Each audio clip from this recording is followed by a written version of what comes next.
Есть в Элисте музей, что возведен, чтоб помнить депортацию народа. Дороги 20 метров, и вагон стоит, как память о былых невзгодах.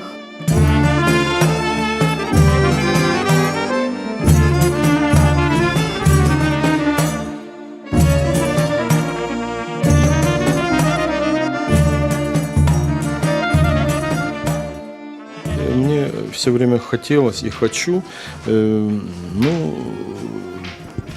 презентовать, скажем, многоязыкой стране нашей именно произведения крымских татар.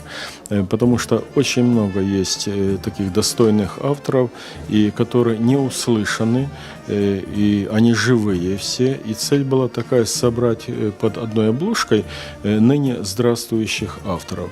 Мы это сделали.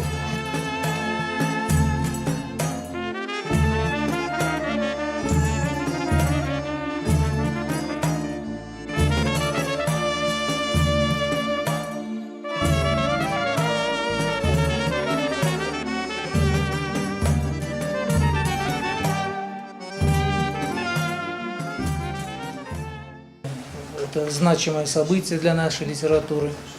Я всегда был сторонником того, чтобы были переводы поэтов, чтобы крымско-татарская литература в этом направлении не замыкалась, а наоборот развивалась, была узнаваема. А для этого важны переводы не только на русский язык,